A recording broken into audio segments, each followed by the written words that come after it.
Les titres du journal. Vers la relance des travaux d'aménagement de 1000 hectares dans la plaine de Koundia à Mandiana, une mission était sur le terrain pour examiner les conditions de reprise.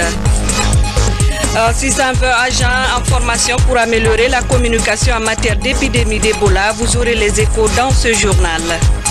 Et puis, les opérations de dévirement des salaires des fonctionnaires et contractuels permanents de l'État sont annoncées pour la fin de ce mois. Pour y parvenir, les concertations sont en cours. Bonsoir à tous, vous êtes dans la grande édition d'information. La Direction nationale des hydrocarbures dans l'élan des grandes réformes du secteur. Les cadres de cette structure ont échangé avec les opérateurs évoluant dans le domaine sur les questions liées aux procédures de rapprochement et d'élaboration des tableaux standards. Yaya Silla. La rencontre est devenue une tradition entre les opérateurs pétroliers et l'administration publique. Cette fois, il s'agit de converger sur les notions de paramètres, de structure de prix, l'objet de réconciliation entre l'administration et les opérateurs pétroliers. Et ce qui est attribué au transport, c'est 440 francs.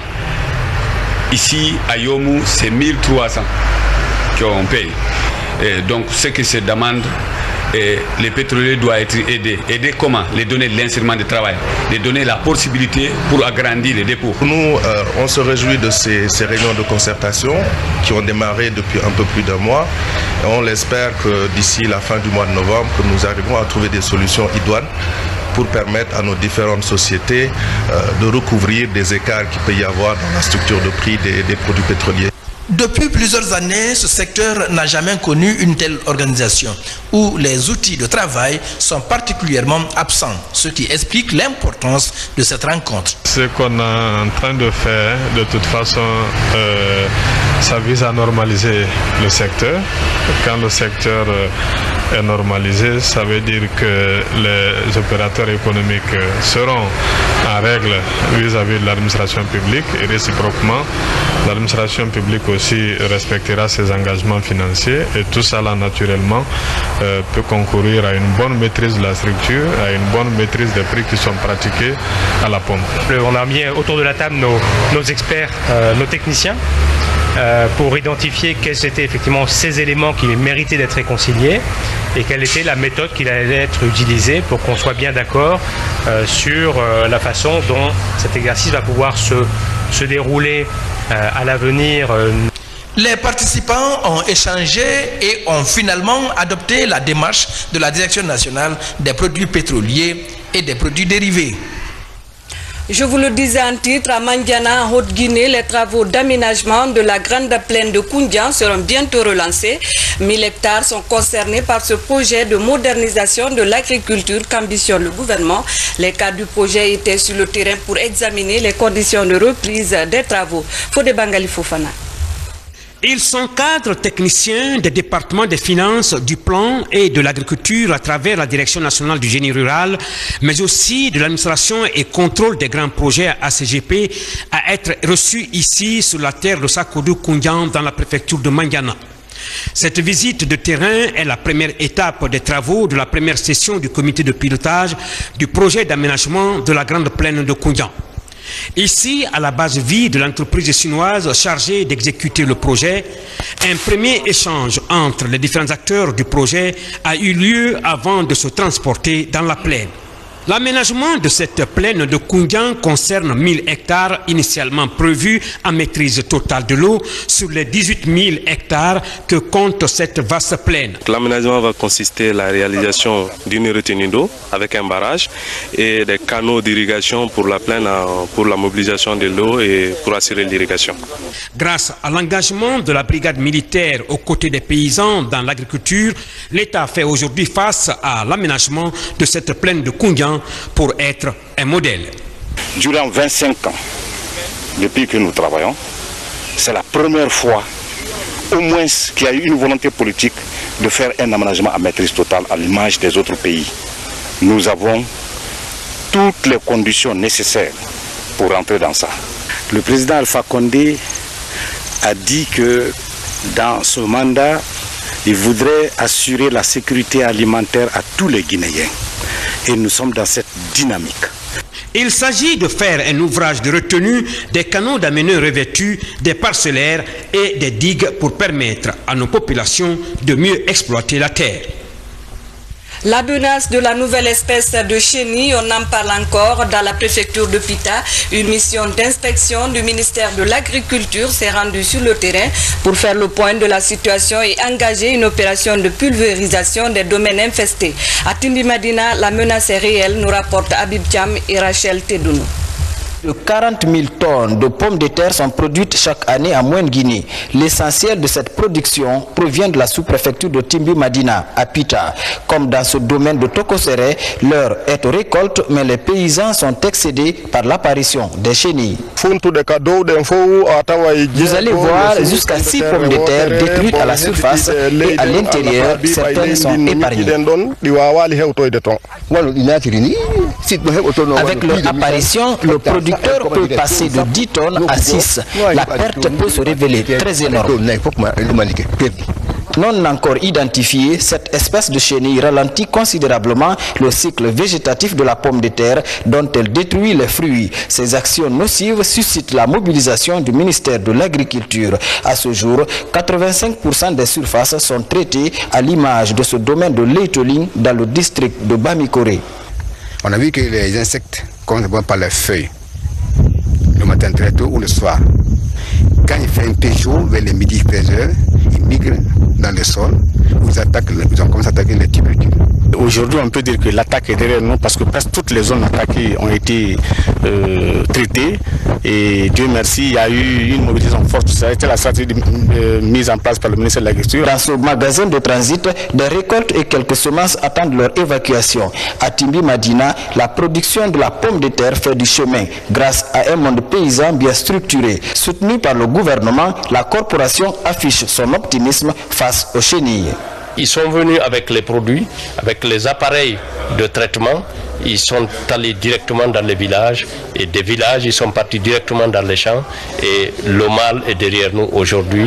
Il faut remercier donc le département et à travers le département, tout le gouvernement qui n'a ménagé aucun effort pour justement éradiquer le mal. La construction d'une usine de transformation de la pomme de terre est annoncée dans la région. Une promesse du chef de l'État qui entend valoriser cette culture sur le sol guinéen.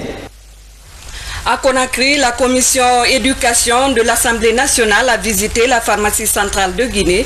Objectif, s'enquérir du fonctionnement de ce service stratégique de la santé. Reportage Robert Siditorno.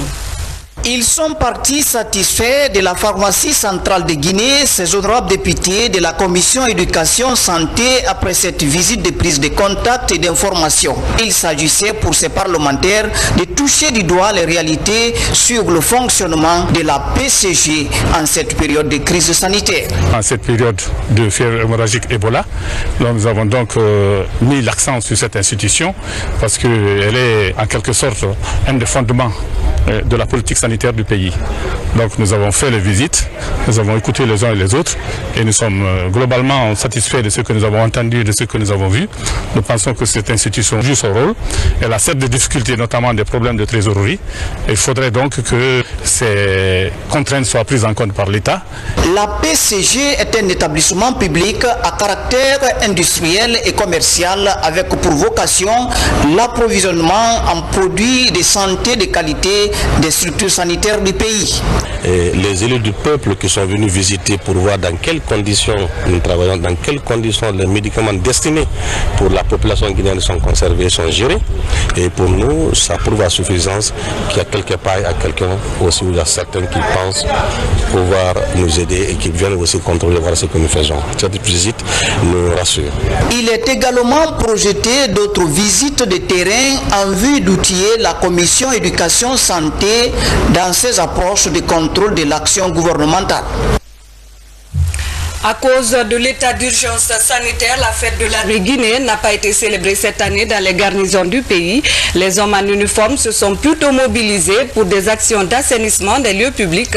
C'est le cas à Guékédou et à Labé. Reportage Serge Lamine Sanakamara.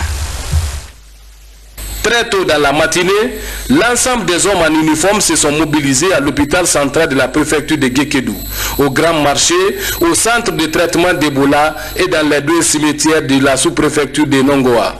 Objectif, offrir à ces lieux publics un environnement sain. Et vraiment, ça nous fait un soulagement du fait que nous voyons les forces armées s'impliquer dans la lutte contre ce virus qui a pris de la dimension, mais que nous arrivons à contrôler avec l'implication de toutes les communautés à la base. Guékédou est l'une des préfectures les plus touchées par le virus Ebola. Les forces de défense et de sécurité s'engagent auprès des autorités préfectorales pour une lutte farouche contre cette épidémie. L'armée s'investit dans la vie de la nation, dans la vie des populations. L'hôpital, c'est un lieu. Bon, c'est tout le monde.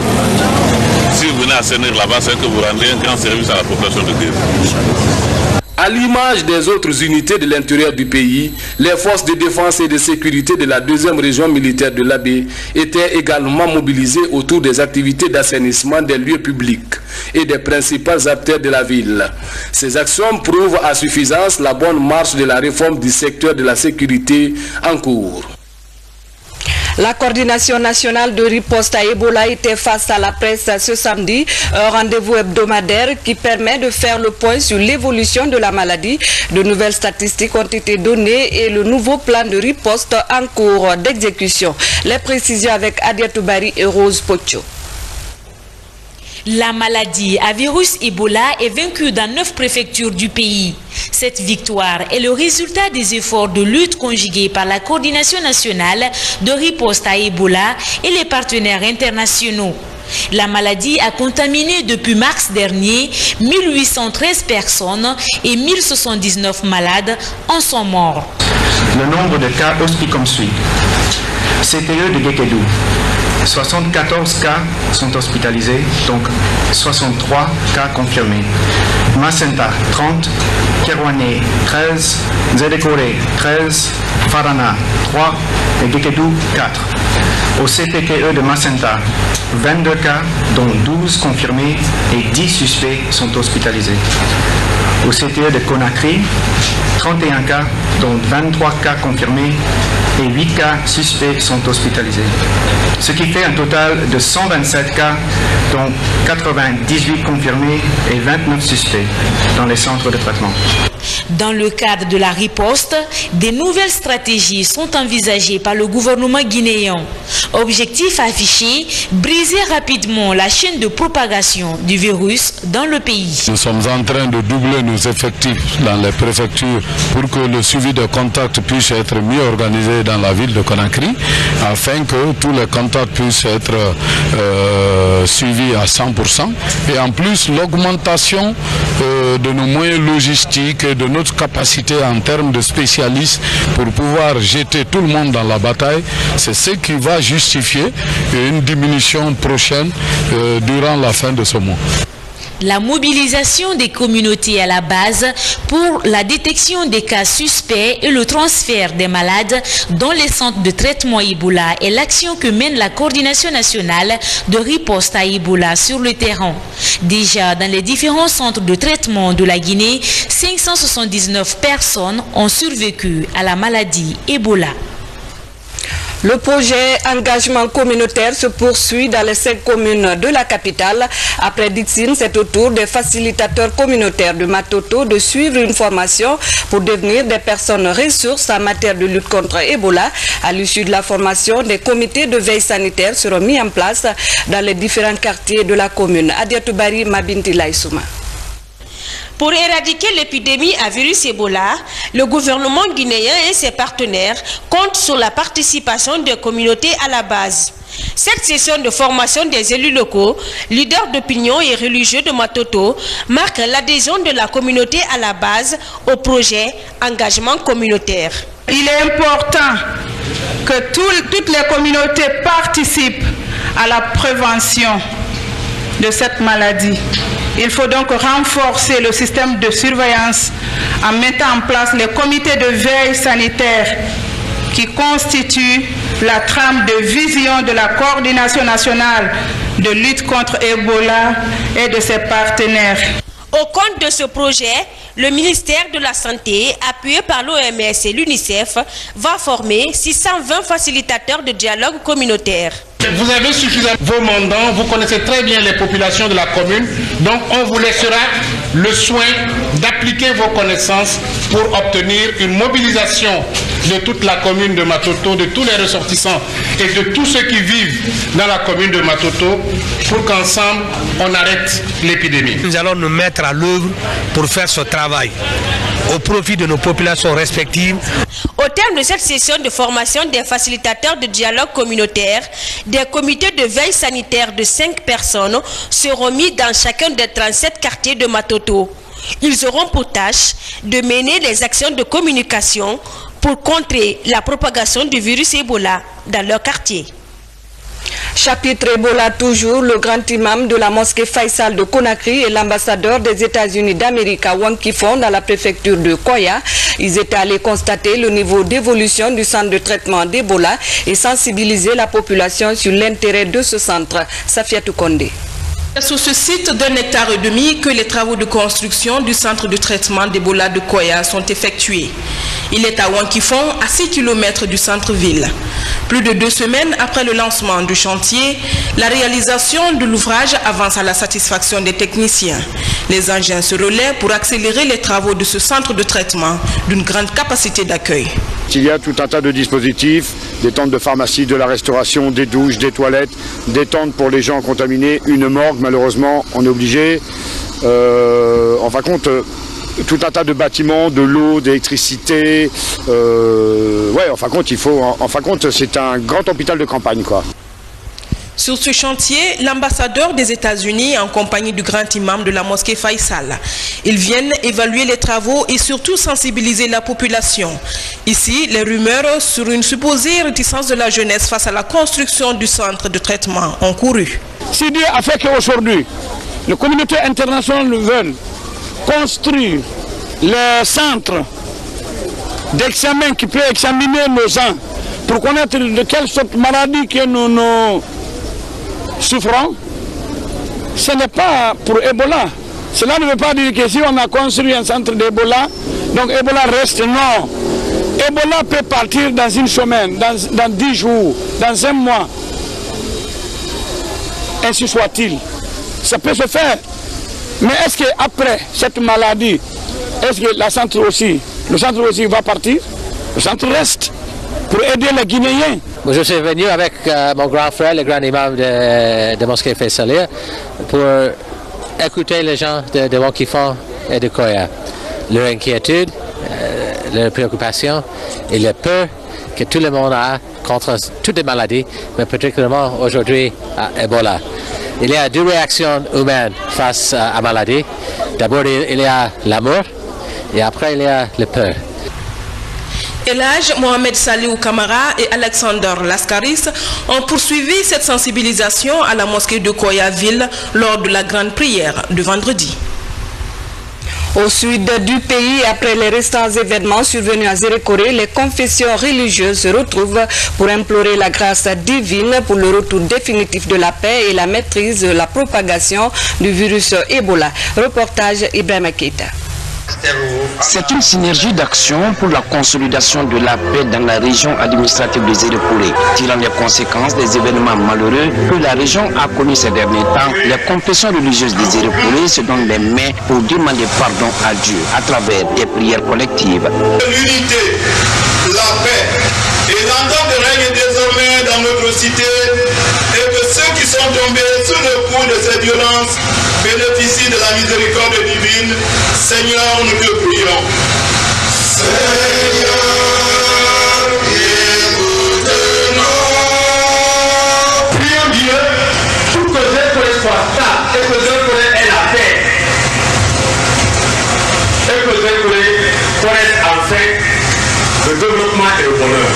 La présente prière collective fait suite à une série de prières organisées dans les églises et les mosquées de Zérekoré. L'imam Toumani Diallo a demandé l'acceptation dans la différence, seul gage du développement. Le pasteur de l'église protestante, lui, a livré le même message en insistant sur la fin d'Ebola en Guinée. Au nom de Jésus, c'est fini pour Ebola. C'est pourquoi nous allons demander pardon à Dieu. Parce que la Bible dit, si nous nous détournons de nos péchés, si nous nous humilions, nous avons fait beaucoup de dégâts. Les autorités administratives, après avoir salué l'initiative, ont demandé à la population le respect des règles d'hygiène. Autre facette de l'actualité nationale, dans le cadre des opérations d'assainissement du fichier de l'administration publique, le dévirement des salaires des fonctionnaires et contractuels permanents de l'État est annoncé pour la fin de ce mois de novembre. Mais avant l'exécution de cette étape, le ministre de la fonction publique a rencontré hier les représentants des banques primaires. Objectif, faire le point sur les résultats du gel et la consignation des salaires en cours. Reportage Mamadi Terna Kamisoko. C'est ce qu'on appelle à la fonction publique opération d'harmonisation des données. Le ministre Sékou Kourouma échange avec les représentants des 14 banques primaires sur le gel et la consignation des salaires des agents de l'État entamé fin septembre. À 2 mois de l'entrée en vigueur de la mesure, 3880 fonctionnaires manquent encore au fichier de paiement au niveau des banques et au billettage.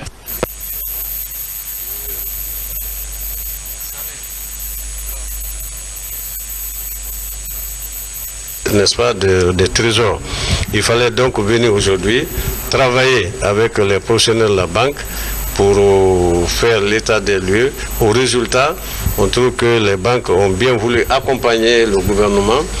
Il est important, à partir du moment où les statistiques et certaines informations brutes sont là, que nos techniciens se mettent ensemble rapidement et avec nos partenaires du système bancaire et les billetteurs pour qu'il y ait confirmation de ces situations ou actualisation au besoin, suivant les données que les uns et les autres disposent. La mesure entre dans le cadre de l'assainissement du fichier de la fonction publique. Mais le gel et la consignation des salaires se sont heurtés à certaines incompréhensions que les deux parties s'engagent à corriger, comme le cas à la Bissigui. Les gens ont été payés parce que nous on a effectivement estimé que le gel concernait le mois de septembre, mais on va faire le point du mois d'octobre aussi pour donner une situation au ministre de la fonction publique. Pour consolider les acquis, un dévirement de salaire est annoncé pour ce mois de novembre. Après le gel des salaires, maintenant c'est le contrôle permanent qu'on a mis en place, suivi du dévirement des salaires. Et puis lundi passé, chaque fonctionnaire a l'obligation de se présenter à son poste de travail, y compris ceux qui ne sont pas postés, pour venir physiquement se présenter et marquer de sa présence l'heure à laquelle il est arrivé et l'heure aussi de départ. Et ça nous permettra à la fin du mois de connaître effectivement que tel fonctionnaire existe. La décision de dévirement des salaires pourrait durer au moins 3 mois.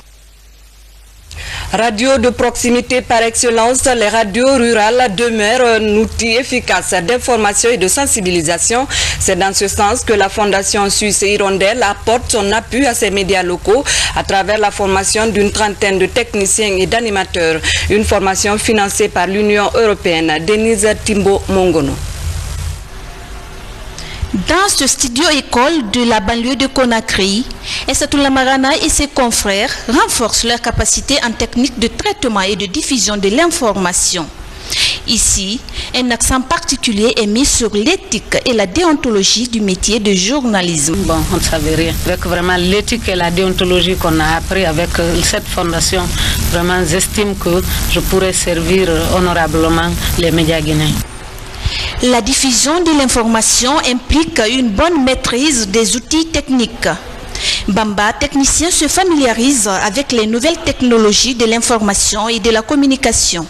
Nous avons d'abord vu la technique, les notions de base en informatique, comment à partir de l'ordinateur du studio, les aides d'ordinateur de production et de diffusion, comment arranger le signal dans l'ordinateur et comment faire les programmations. Nous avons insisté sur la nécessité de produire un son de qualité, parce que sans un son de qualité, on ne peut pas parler vraiment de radio. Ils sont une trentaine de techniciens et animateurs à bénéficier de cette formation. Objectif, former des journalistes, acteurs de paix et de la cohésion nationale. Nous sommes convaincus que des journalistes bien formés, des journalistes rigoureux, des journalistes consciencieux qui travaillent de manière professionnelle sont susceptibles de contribuer très largement à une culture de paix, à répandre cette culture de paix et à empêcher des conflits latents de se transformer en conflits violents.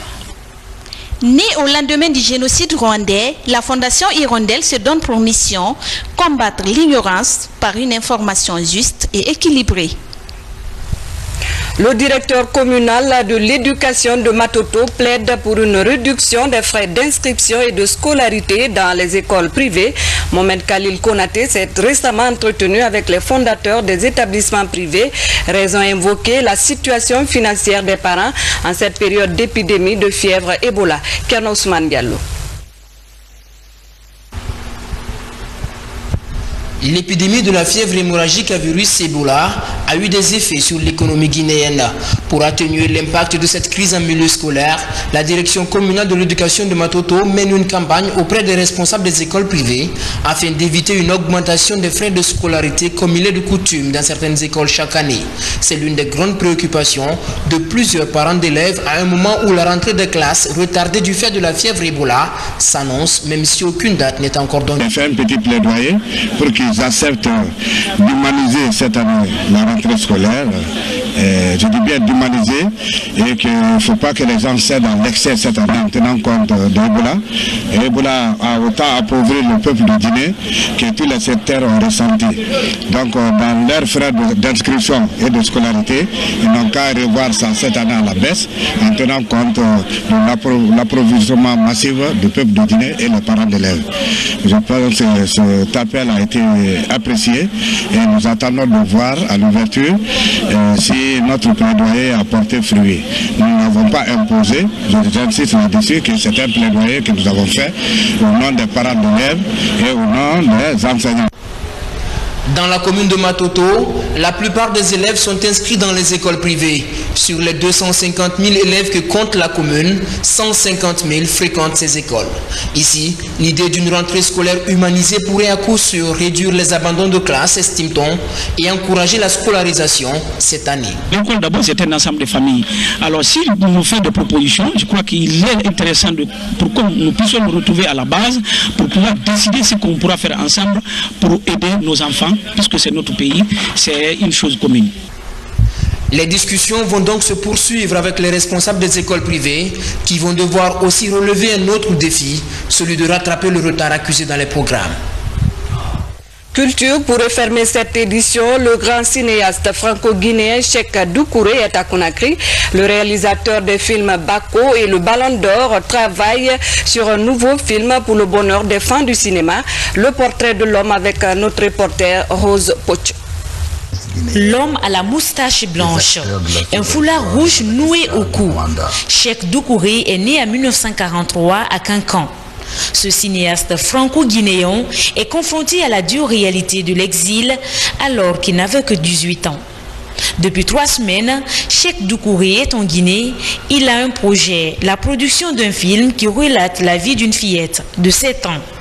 Le film va parler essentiellement de la jeunesse guinéenne, puis même de la sous-région, qui est aussi un film qui va parler de l'exode rural, parce que nous allons suivre une petite fille de 7 ans qui va être envoyée dans une famille d'accueil à 7 ans, qui va vivre à Conakry jusqu'à l'âge de 20 ans, que nous allons suivre, que nous allons voir évoluer. Et chaque étape de sa vie aussi nous amène dans un milieu de la jeunesse guinéenne. Les films Bako, Ballon d'Or sont entre autres productions de ce cinéaste rompu à la tâche.